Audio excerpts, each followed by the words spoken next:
तो जब तक हम पढ़ेंगे नहीं और सिर्फ अबू आजमी को लेकर के उसने औरंगजेब के लिए ऐसा कैसे कह दिया, अबे औरंगजेब ही नहीं, अबू आजमी नहीं और उनके बाबा परबाबा ये सारे के सारे इसी मानसिकता के लोग हैं। अल्टीमेट अंतिम लक्ष्य ये है कि सारे भारत के ही नहीं सारी दुनिया के हर गैर मुस्लिम को खत्म कर देना, कन्वर्ट कर देना, ये उनके बिल्कुल स्पष्ट लक्ष्य हैं। पाप, गुनाह हम किसको समझते हैं? गुनाह हम ये कहते हैं कि जो पाप है उसे गुनाह। नो, जो नॉन इस्लामी लोग जी रहे हैं जिस तरह से काम करते हैं वो गुनाह है, क्योंकि भारत के सबसे ज्यादा इस्लामाइजेशन के लिए जो मूल पापी हैं उनमें औरंगजेब एक है। जो मूल 4-5 पापी हैं बड़े, उनमें से औरंगजेब है। इसने बड़े पैमाने पर कन्वर्जन किए हैं। तो अबू आजमी जिस आइडियोलॉजी का प्रतिनिधि है उस आइडियोलॉजी के लिए वो बिल्कुल ठीक कह रहा है।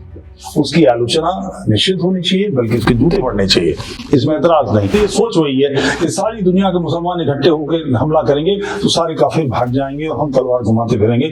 ज़हनी तौर पे वही लफंगाई आज भी है कि अफगानिस्तान के दरों से घोड़ों पर उतर रहे हैं और तलवारें लिए हुए काफिरों पर हमले हो रहे हैं। मानसिकता वही है। जय हिंदू राष्ट्र। अबू आजमी साहब ने, कुछ लोग इस पे भी एतराज करेंगे, मैं साफ लगा रहा हूँ, मगर मेरी अपनी सभ्यता है, शिष्टता है, मैं ऐसे ही बोलता हूँ। तो अबू आजमी ने औरंगजेब के लिए कहा है, अभी छावा पिक्चर आई है तो उसमें औरंगजेब ने छत्रपति शिवाजी महाराज के बेटे संभाजी को उसने बड़े यातना देकर मारा, तो उसके लिए उन्होंने कहा है कि ये राजकाज है। और औरंगजेब का काल शांति का काल था। 24% भारत का उसकी जीडीपी में उस समय हिस्सा था। हो सकता है ये बात सच हो, चांसेस कम है इसके सच होने के। और एक बात समझनी चाहिए कि जीडीपी में हिस्सा का मतलब ये नहीं कि शॉल बन रहे थे और कारखाने लगे हुए थे और कपड़े बन रहे थे और स्टील का काम हो रहा था, ये भी सब था, मगर उसमें गुलाम बनाकर बेचना बड़े पैमाने पर काम था। काफिरों को गुलाम बनाकर बेचना मंडियों में, इससे रेवेन्यू बहुत आता था। लूट तो थी, लूट से रेवेन्यू आता था। मगर इस बात को समझना चाहिए कि अबू आजमी ने जो कहा है, उस पर तिल मिलाने की बात क्या है? आखिर औरंगजेब जिस मानसिकता से काम कर रहा है, और फतावा आलमगीरी जिन लोगों ने पढ़ी है वो समझ सकते हैं, बिल्कुल सारा का सारा कागज पे दर्ज है काफिरों के साथ क्या करना है, किस तरह की स्टेट। क्योंकि इस बात को समझे बगैर लोग बातें करने लगते हैं कि दीन का एक नजरिया है सारी दुनिया के बारे में, जो उसके डूज और डोंट्स हैं, और वो किस हालत में है। क्या दारुल हरब में है, क्या दारुल अमन है, या दारुल इस्लाम है?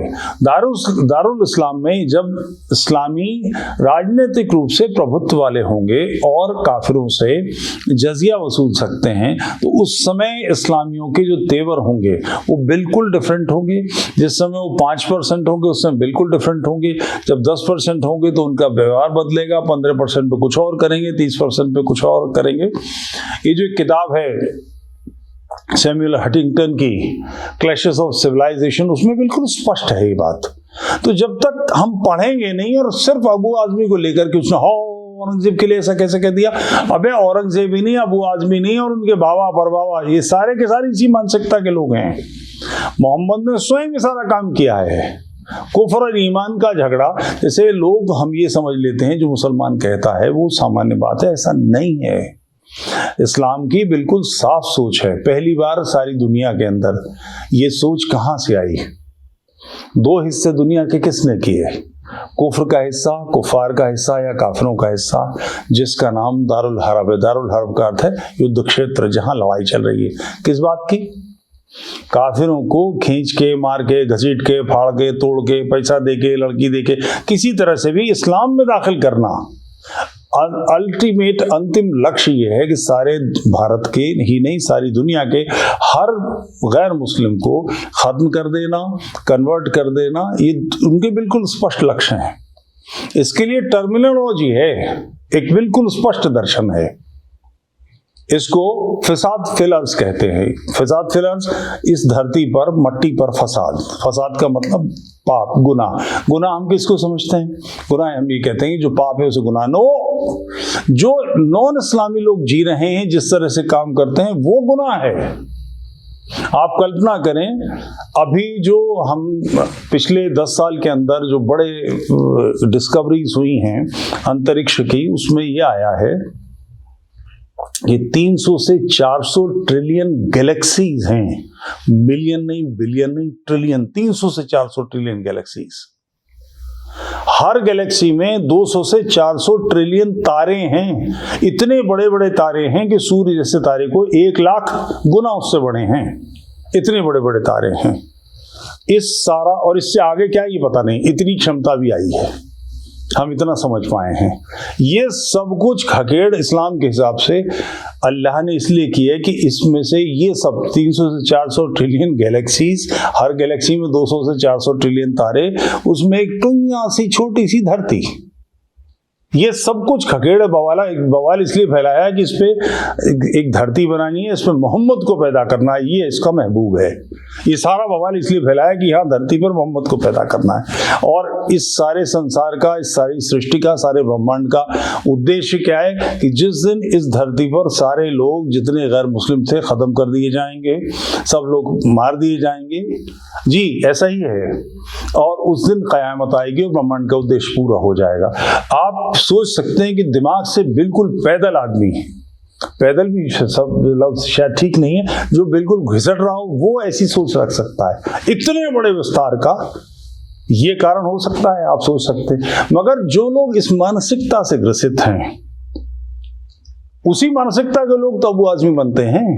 वो मानते हैं कि यही सत्य है, सृष्टि का उद्देश्य ही ये है। इसलिए इस काम को तेज करने वाला, इस काम को आगे बढ़ाने वाला, क्योंकि भारत के सबसे ज्यादा इस्लामाइजेशन के लिए जो मूल पापी हैं उनमें औरंगजेब एक है।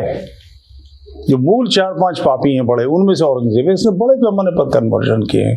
तो अब वो आदमी उसको प्रेस करेगा ही करेगा, क्योंकि वो मानता है कि फिसाल फिर अर्ज है, इस धरती पर गुनाह है, इस धरती पर नॉन मुस्लिम्स को नहीं रहने का अधिकार नहीं है, इन लोगों को मार दिया जाना चाहिए, इनको कन्वर्ट कर लिया जाना चाहिए, और जिसने कन्वर्ट किया वो अच्छा आदमी है। इसलिए वो औरंगजेब के फेवर में बात कर रहा है।